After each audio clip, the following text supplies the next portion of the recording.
भाई जो गुरु वचन पे डट गे, कट गे फंद 84 के। कुरान ज्ञान दाता के मांस आहार के विषय में निर्देश। कुरान ज्ञान दाता यानी कुरान का ज्ञान देने वाला। अब कुरान का ज्ञान दिया डुप्लीकेट अल्लाह ने, डुप्लीकेट खुदा ने, इस शैतान ने हजरत मोहम्मद जी को।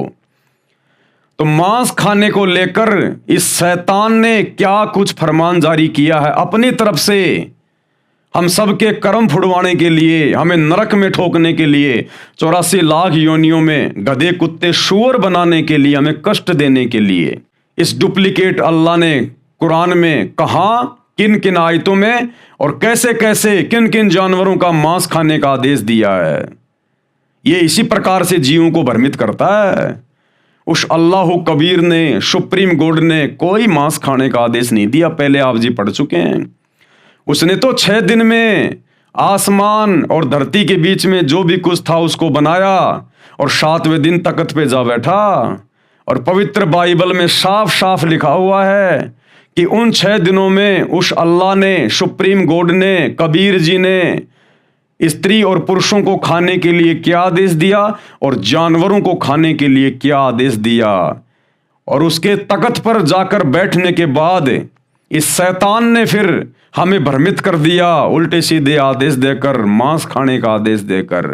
तो जो कुरान का ज्ञान देने वाला है डुप्लीकेट अल्लाह, उसने क्या कुछ लिखा है मांस खाने के विषय में। सूर अल माइदा 5 और आयत नंबर 1, ये डुप्लीकेट अल्लाह, ये शैतान क्या कह रहा है। ऐ लोगो जो ईमान लाए हो यानी मुसलमान बने हो, प्रतिबंधों का पूर्ण रूप से पालन करो यानी मेरी बनाई मर्यादा का पालन करो। और क्या कह रहा फिर ये शैतान, ये कैसे भ्रमित करता फिर देखिएगा। तुम्हारे खाने के लिए चौपाइयों की जाति के सब जानवर हलाल यानी वैध किए हैं। क्या कह रहा है ये शैतान कि तुम्हारे खाने के लिए मैंने चौपाइयों की जाति के सब जानवर, चौपाइयों यानी जिनके 4 पैर होते हैं जानवर, मैंने तुम्हारे खाने के लिए वैध कर दिए हैं, जायज कर दिए हैं। तुम 4 पैर वाले जानवरों को काट के खा सकते हो, उनका मांस खा सकते हो। ये शैतान का आदेश है, शैतान का आदेश है।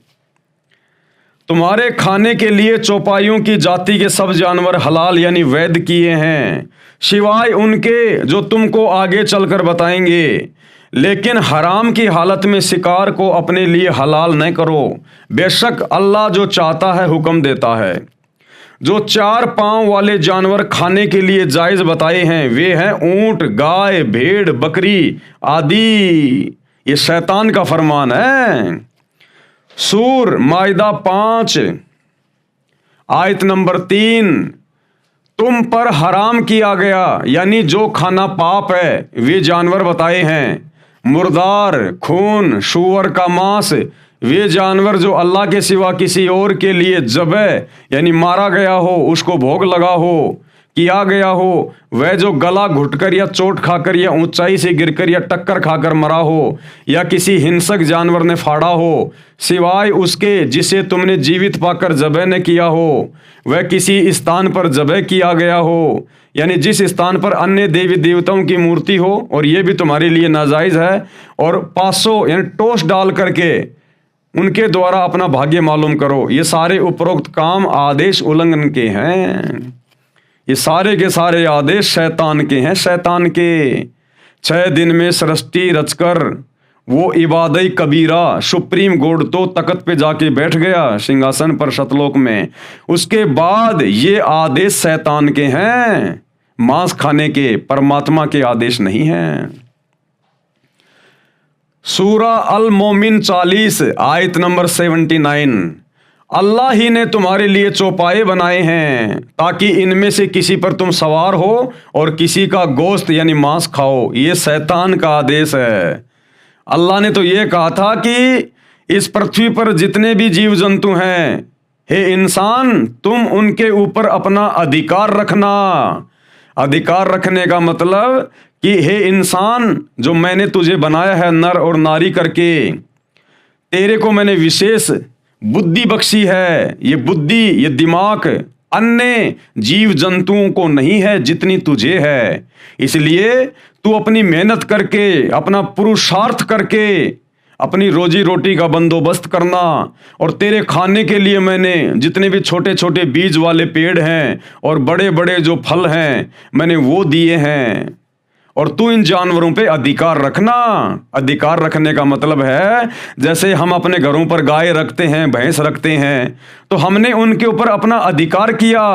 हमने उनको समय पे खाना खिलाया, चारा खिलाया, पानी पिलाया, तो वो गाय फिर हमें दूध देती है। दूध से तरह तरह की मिठाइयाँ बनती है, पौष्टिक भोजन बनता है। उस गाय भैंस का गोबर हमारे खेतों में खाद के रूप में काम आता है। वो गाय भैंस हमारे को वो बच्चा देती है, फिर वो खेतों में हल जोतने के काम में आता है। और मरने के बाद उसकी चमड़ी काम आती है पैर के जूते बनाने के लिए। परमेश्वर ने ये नहीं कहा कि तुम जानवरों को खाना काटना, ये नहीं कहा, केवल अधिकार के लिए कहा है।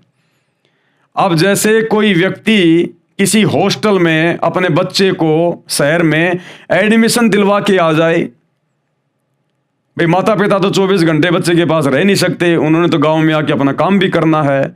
और बच्चे को कॉलेज में एडमिशन दिलवा दिया और रहने के लिए हॉस्टल में छोड़ के आ गए। और हॉस्टल का जो वार्डन होता है उसको कह दिया कि हमारा बच्चा आपके हवाले कर रहे हैं, आप हमारे बच्चे पे अधिकार रखना। अब उस अधिकार का मतलब क्या है कि मेरा बच्चा ढंग से पढ़े, बढ़िया इसके खाने पीने का ध्यान रखना, हम आपको समय पे पैसा देते रहेंगे, आपकी फीस भरते रहेंगे। अधिकार का मतलब ये नहीं कि वो वार्डन अब उस बच्चे को मारे पीटे, उसके साथ में बुरा सलूक करे, उसकी उंगलियां काट काट के खाए। माता पिता ने कहा था कि मेरे बच्चे पर अब आपका अधिकार है, यानी हम तो अपने गांव वापस जा रहे हैं, अब आप इन बच्चों को संभालना, इनकी टेक केयर करना। अधिकार का मतलब ये होता है। तो अल्लाह ने 6 दिन में सृष्टि रची और 7वें दिन तख्त पे जा बैठा और हम इंसानों को आदेश दे दिया कि बाकी जीवों पे अब तुम अधिकार रखना, यानी तुम इनको प्यार प्रेम से रखना, बढ़िया चारा खिलाना, पानी पिलाना, इनकी सेहत का ध्यान रखना। और ये बदले में तुम्हें दूध देंगे, तुम्हें खाद देंगे, तुम्हें ऊन प्राप्त होगी, इनसे भेड़ बकरियों से तुम्हें ऊन प्राप्त होगी। ये था परमात्मा के कहने का मतलब। अल्लाह ही ने तुम्हारे लिए चौपाए बनाए हैं ताकि इनमें से किसी पर तुम सवार हो और किसी का गोश्त यानी मांस खाओ। लेकिन ये डुप्लीकेट अल्लाह, उस शैतान ने जीव को भ्रमित करने के लिए, उसके कर्म फुड़वाने के लिए ये उल्टे आदेश कुरान में दिए। गुरु बचन पे डट गे, कट गे फंद 84 के, कट गे फंद 84 के, कट गे फंद 84 के।